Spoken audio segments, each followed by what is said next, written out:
Bismillahirrahmanirrahim. Assalamualaikum warahmatullahi wabarakatuh. Perkenalkan, nama saya Nur Lutfia Zamil dari Sosiologi semester 7 kelas D. Di sini saya akan memaparkan hasil jawaban UTS dari Manajemen Sumber Daya Manusia dengan dosen pengampu yaitu Bapak Dr. Hikmat.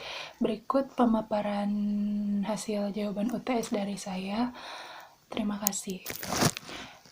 Untuk pertanyaan yang pertama, apa yang dimaksud dengan manajemen, apa yang dimaksud dengan sumber daya manusia, dan apa yang dimaksud dengan manajemen sumber daya manusia. Manajemen sendiri adalah sebuah proses perencanaan, proses organisasi, proses koordinasi, dan proses kontrol terhadap sumber daya untuk mencapai tujuan dengan efektif dan efisien. Secara garis besar, pengertian sumber daya manusia adalah individu yang bekerja sebagai penggerak suatu organisasi, baik institusi maupun perusahaan, dan berfungsi sebagai aset yang harus dilatih dan dikembangkan kemampuannya. Maka dari itu, pengertian manajemen sumber daya manusia atau disingkat MSDM adalah pemanfaatan sejumlah individu secara efisien dan efektif serta dapat digunakan secara maksimal untuk mencapai tujuan organisasi atau perusahaan. Nah, kajian MSDM ini menggabungkan beberapa bidang ilmu seperti psikologi, sosiologi, dan lain-lain. Pertanyaan yang kedua yaitu mengenai sasaran atau objek dari manajemen sumber daya manusia. Terdiri dari 4 sasaran, yaitu yang pertama perusahaan atau korporasi. Manajemen sumber daya manusia ini sengaja dibuat untuk membantu para pimpinan atau manajer dalam mencapai tujuan perusahaan sendiri. Contohnya, perencanaan sumber daya manusia, seleksi, pelatihan, pengembangan SDM, dan sebagainya.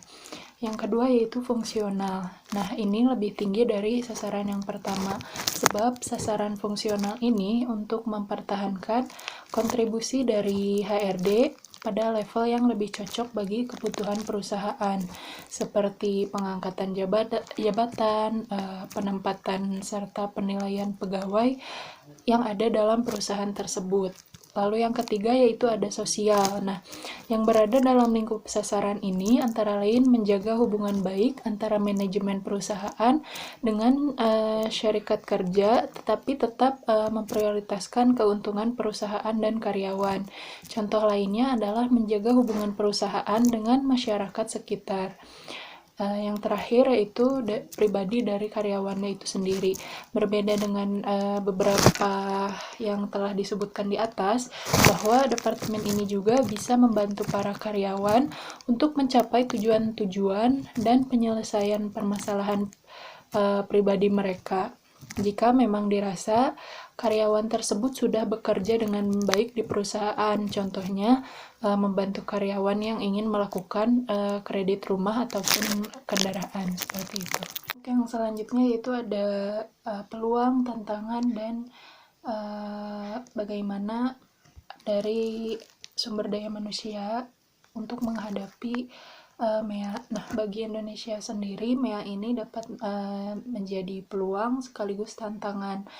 Nah, hambatan perdagangan yang berkurang akan berdampak pada peningkatan ekspor. Pada akhirnya, GDP Indonesia pun akan meningkat. Namun di sisi lain, Indonesia pun terancam akan menerima banyak aliran barang impor. Hal ini dapat mengancam keberadaan industri lokal, seperti itu. Nah, industri lokal ini akan dihadapkan pada persaingan dengan industri dari luar negeri yang memiliki produk yang lebih berkualitas. Dari sisi investasi sendiri, MEA akan mendukung masuknya investor asing yang dapat menstimulasi pertumbuhan ekonomi. Namun, kondisi tersebut dapat memunculkan exploitation risk apabila Indonesia masih memiliki tingkat regulasi yang kurang meningkat. Nah, hal tersebut dapat dimanfaatkan oleh pihak-pihak yang berkepentingan untuk melakukan tindakan eksploitasi terhadap ketersediaan sumber daya alam. Dari sisi tenaga kerja sendiri, pertumbuhan investasi juga akan berpotensi untuk menambah jumlah lapangan kerja di dalam negeri. Nah, pencari kerja ini akan mempunyai kesempatan yang lebih besar karena lapangan pekerjaan tersedia dengan berbagai kebutuhan keahlian yang beragam. Namun, hal ini akan menjadi tantangan bagi Indonesia sendiri, bahwa Indonesia harus bersaing dengan penduduk dari negara lain untuk mencari kerja di negaranya sendiri. Nah, untuk itu, dari sisi sumber daya manusia yang dimiliki di Indonesia, bahwa penduduknya sendiri harus bisa meningkatkan kualitas pendidikan dan produktivitasnya dalam menjalankan atau membangun bisnisnya agar dapat bersaing di mancanegara seperti itu. Untuk pertanyaan yang selanjutnya yaitu sebutkan 5 macam indikator dari profesionalisme. Nah, yang pertama yaitu kemampuan. Kemampuan sendiri adalah kecakapan atau potensi dalam menguasai suatu keahlian yang merupakan bawaan sejak lahir atau merupakan hasil latihan atau praktik yang digunakan untuk mengerjakan sesuatu yang diwujudkan melalui tindakannya. Yang kedua ada kualitas, yaitu merupakan suatu kondisi yang dinamis di mana berhubungan dengan produk, layanan, manusia, proses, lingkungan yang memenuhi atau melebihi harapan. Yang ketiga yaitu ada sarana dan prasarana, yaitu merupakan seperangkat alat yang digunakan dalam suatu proses kegiatan, baik alat tersebut adalah merupakan peralatan pembantu maupun peralatan utama. Yang keduanya berfungsi untuk mewujudkan tujuan yang hendak dicapai. Lalu yang keempat yaitu jumlah sumber daya manusia yang merupakan suatu potensi yang ada dalam diri seseorang, di mana dapat berguna untuk menyokong suatu organisasi atau perusahaan sesuai dengan keterampilan atau kemampuan yang dimiliki. Lalu yang terakhir yaitu ada teknologi informasi, di mana hal tersebut merupakan seperangkat alat yang membantu dalam bekerja dengan informasi dan melaksanakan tugas-tugas yang berhubungan dengan pemrosesan informasi. Pertanyaan nomor 5 yaitu mengenai pengertian dari etos kerja dan contohnya. Untuk pengertian etos kerja sendiri yaitu sebuah sikap semangat dalam bekerja yang muncul atas kehendak dan kesadaran diri untuk mengembangkan suatu organisasi atau sebuah perusahaan. Nah, sikap ini sangat dibutuhkan oleh semua perusahaan terhadap karyawannya.